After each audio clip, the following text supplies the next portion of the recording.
As die Here se kerk wil ons graag iets van hom weerspieël.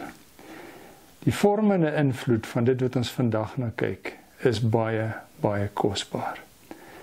Ons kyk vandag na wat gebeur wanneer mense siek is. Wat gebeur met ons wanneer ons of ander mense siek is. Kom ons dink saam met die Here daaroor. Here, dankie dat U 'n God is wat ons nooit alleen laat nie. Dat U ons nood aanvoel, dat U in ons nood by ons is en dat U deur ons nood ons beter maak. Dankie daarvoor. Ons wil vandag aan U voete sit en van U leer. Amen. Ons lees Matteus 25 aan die einde van Matteus, Jesus se sogenaamde profetiese rede, waar hy vir mense 'n kykie gee van hoe God is en hoe God ons wil maak. Ons lees Matteus 25 van vers 31 af. Wanneer die Seun van die mens in majesteit kom en al die engele saam met hom, sal hy op sy koninklike troon gaan sit. Al die volke sal voor hom bymekaar gebring word. En hy sal die mense van mekaar skei soos 'n wagter die skape van die bokke skei. Die skape sal hy regs, die bokke links van hom laat staan. Dan sal die koning vir die aan sy regterkant sê: Kom, julle wat deur my Vader geseën is. Die koninkryk is van die skepping van die wêreld af vir julle voorberei. Neem dit as erfenis en besit. Want ek was honger en julle het my iets gegee om te eet. Ek was dors en julle het my iets gegee om te drink. Ek was 'n vreemdeling en julle het my gehuisves. Ek was sonder klere en julle het vir my klere gegee. Siek en julle het my verpleeg. In die tronk en julle het my besoek. Dan sal die wat die wil van God gedoen het hom vra: Here, wanneer het ons U honger gesien en U gevoed? Of dors en U iets gegee om te drink? Wanneer het ons U 'n vreemdeling gesien en U gehuisves? Of sonder klere en vir U klere gegee? Wanneer het ons U siek gesien? Of in die tronk en U besoek? En die koning sal hulle antwoord: Dit verseker ek julle, vir sover julle dit aan een van die geringste van hierdie broers van my gedoen het, het julle dit aan my gedoen. Dan sal die koning vir die aan sy linkerkant sê: Gaan weg van my af, julle vervloektes. Gaan na die ewige vuur wat vir die duiwel en sy engele voorberei is. Want ek was honger en julle het my niks gegee om te eet nie. Ek was dors en julle het my niks gegee om te drink nie. Ek was 'n vreemdeling en julle het my nie gehuisves nie. Sonder klere en julle het my nie klere gegee nie. Siek en in die tronk en julle het my nie versorg nie. Dan sal hulle ook antwoord: Here, wanneer het ons U honger of dors of 'n vreemdeling of sonder klere of siek of in die tronk gesien en U nie gehelp nie? En hy sal hulle antwoord: Dit verseker ek julle, vir sover julle dit aan een van hierdie geringstes nie gedoen het nie, het julle dit aan my ook nie gedoen nie. En hierdie mense sal die ewige straf ontvang, maar die wat die wil van God gedoen het, die ewige lewe. Ek was siek en julle het my verpleeg. In die denke oor gesonde kerke en gesonde lidmate, sê 1 Korintiërs 12 vir ons, is een van die kenmerke van gesonde kerke, as daar mense is wat die gawe van genesing het. Op 'n manier is siek mense baie sterk in God se fokus. Dit is omtrent soos 'n dokter wat, as hy sy sout werd is, baie siek pasiënte in sy spreekkamer het, want hulle weet hulle kan soontoe kom om gesond te word. Dit is omtrent soos 'n restaurant. Ek het al agtergekom, as 'n restaurant leeg is, moet jy baie mooi dink voor jy daarin gaan. Mense wil jy soontoe gaan, want daar's min mense, maar daar's 'n rede hoekom mense min is. Die restaurante wat vol is, dis die restaurante wat dit reg doen. En in die kerk is dit ook so.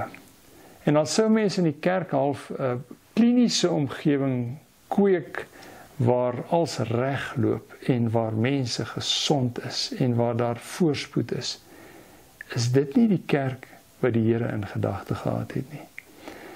Daar is sekere tye wat mense ongelooflik broos en gereed is om met nuwe oë na God te kyk. En een van die sterkste sulke geleenthede is siekte. Siekte raak mense diep. Dit neem mense se selfvertroue weg. Dit neem mense se toekomsvisie baie keer weg. Siekte is 'n verskriklike ding. Dit mors met jou gees. Dit mors met jou geestelike lewe. En siekte kan jou vernietig. Siekte kan uiteindelik nie net jou fisiese dood veroorsaak nie, maar hy kan jou gees se dood ook veroorsaak. En daarom sê Jesus, juis in siekte is 'n tyd wanneer mense op 'n besondere manier na my kyk. Een van die belangrikste en kosbaarste vaardighede wat kerke moet hê, is dit wat hulle doen wanneer mense siek is. Hulle moet skerp wees op siek mense. Hulle moet gereed wees om te wys wie hulle God is. In siekte gebeur daar iets met die een wat siek is. Dis, soos ons nou gesê het, 'n tyd van onsekerheid, 'n tyd van magteloosheid, 'n tyd waar mense selfvertroue weggeneem word.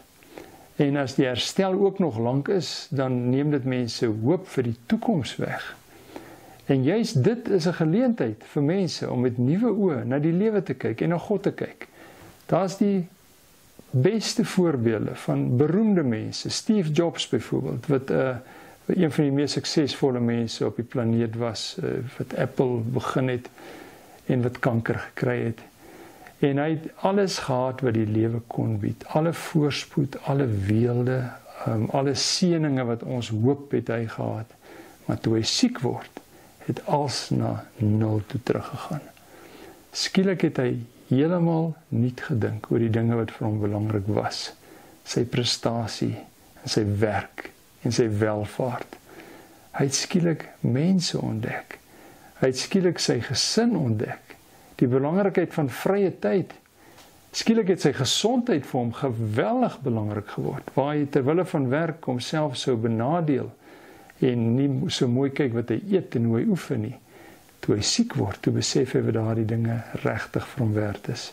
En dit gebeur oor en oor.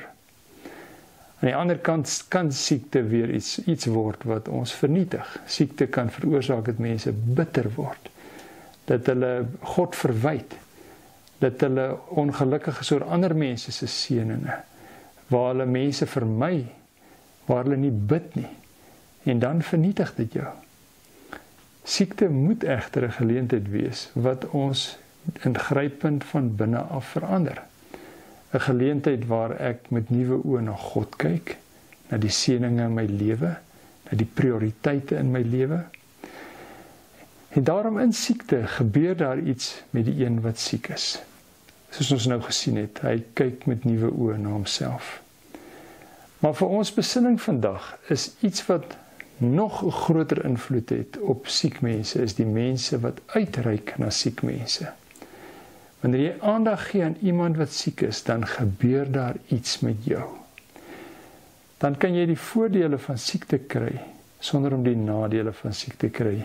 Jy kan gesond wees, en terwyl jy gesond is, kan jy skielik nuwe perspektief op die lewe kry.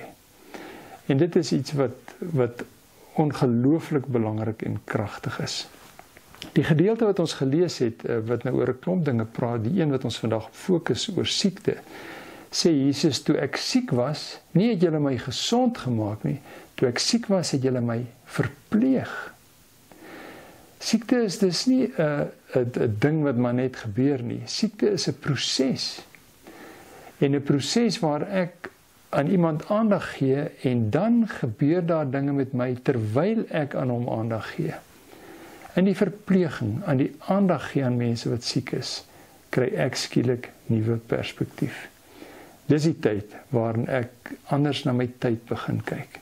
Waar my tyd dit was wat ek aan myself spandeer het, alle vrye tyd, moet ek skielik in die tyd wat myne is, aan iemand anders aandag gee. Terwyl ek by hom is, en ek sien sy nood, sien sy onsekerheid, hoor sy vra, begin ek vrae te vra. Begin ek weer na my prioriteite te kyk, en verander ek. So siekte het na twee kante toe geweldig belangrike voordele. Aan die een kant na die kant van die siek mens, maar ook na die kant van die een wat hom versorg. Albei baat. 'n vorige kollega van my, besondere mens, 'n bietjie ouer as ek, sy vrou het oor 'n lang tyd kanker gekry en uiteindelik het sy gesterf weens die kanker, maar dit het oor 'n lang tyd aangehou. Hulle het dan nie veel tyd gegee nie, 6 maande. Uiteindelik was dit meer as 10 jaar gewees. Maar dit was 'n moeilike tyd waar hierdie swaard heeltyd oor haar gehang het. En ek het my verstom in Linda. Sy het 'n uitdrukking gehad en dis 'n bekende uitdrukking, don't waste your sorrows. Het hierdie geweldige ding met my gebeur. Dit het ons geruk. Dit het ons gesin geruk, ons toekoms weggeneem. En Linda was nie 60 toe sy oorlede is nie. Die tyd wanneer 'n mens bietjie wil begin terugkry uit die lewe na alles wat jy ingesit het. Maar haar kanker het iets geweldigs na haar gedoen. Sy was 'n inspirasie vir daai gemeente. Haar lof aan die Here het 'n nuwe dimensie bereik. As sy gesing het, het sy verlore geraak in haar lof. Sy het op die Here gefokus. Dit was so 'n glans uit haar uitgestraal het. Haar stilte tyd het 'n geweldige krag gehad. Sy is so anders as mens gesond is, het jy maar sommer stilte tyd gehou op tye wat jou pas. Was sy in die middel van die nag 1-2 uur waarwyd wakker. Sy opgestaan en gaan sit by 'n plek waar sy stil geword het. Sy het ontdek die krag van simbole. Ek weet sy was lief gewees om 'n kers te brand, iets wat lewe simboliseer terwyl sy haar stilte tyd hou. En uit haar stilte tyd het daar wysheid en diepte en krag gekom wat mense soos nooit tevore geïnspireer het nie. Don't waste your sorrows. In swaar kry, in siekte, kan ons juist weg van God beweeg. Kan ons van mense onttrek. En daarom is dit so belangrik dat dit 'n tyd is waar ons juist na mense uitreik. Waar ons juist hulle agting vir hulle bevestig. Die siekte neem jou agting weg. Die siekte sê jy is oorbodig, jy is eintlik in die pad. Maar wanneer mense kom en weer bevestig hoe kosbaar ons vir hulle is, hoe lief hulle vir ons is, hoe voorreg dit is om daar te wees, skielik begin daar iets met ons gebeur. Daarom sê Jesus, as jy aan my aandag wil gee, as jy wil verdiep en wil groei in jou geestelike lewe, kom by mense wat siek is. Gee aandag aan hulle. Maak hulle gesond. Bid vir hulle gesondheid. Werk vir hulle gesondheid. Glo in hulle gesondheid. Glo in hulle waarde. Wees lief vir hulle. Ek het 'n ding oor kinders en ou mense ontdek. 'n Tragiese ding in ons tye is dat kinders baie min in ouetehuise kom, waar mense nie net siek is nie, maar ook bejaard is. 'n Kind is gemaak om by ou mense te kom. Dit doen iets aan hulle. Ek het 'n jong seun gehad. Hy was verskriklik nie stout, net besig. En jy moes heeltyd voor jy iewers heen gaan, moes jy hom net eers goed onder bedwang kry en met hom praat. En die eenslag, hy was middellaerskool toe ons na die ouetehuis toe. En ek was doodbenoud, want dit gaan chaos wees met hierdie woelige kind wat op alles klim en nie sy grense ken nie. Tot ons na die ouetehuis kom, toe daai kind 'n metamorfose ondergaan. Toe hy tussen daai ou mense kom, is hy 'n ongelooflike kind. Hulpvaardig, gee aandag aan hulle, is liefdevol, bid tot vir hulle. Ek kon nie glo wat ek sien nie. En die ou mense, toe hulle die kinders sien en hierdie seun sien, hulle vreugde, hulle waarde wat hulle skielik gekry het. Skielik sê hulle, maar God is hier, hy het ons raak gesien, hy gee om vir ons. En dit is wat die Here in ons lewens wil hê. Nie 'n kliniese, maklike wêreld waar alles perfek is nie, maar 'n wêreld waar ons met sy oë na die nood in die wêreld kyk. Here, dankie dat U ons raak gesien het toe ons op ons swakste was, niks werd was, sondig was. En U het ons by ons kom sit en U het ons agting en waarde gegee. En dit wil ons in U koninkryk doen. Ons wil daar wees waar mense siek is. Ons wil hulle met deernis versorg, verpleeg, aandag gee, liefde gee. Wil U ons help? Ons bid dit in Jesus se naam. Amen.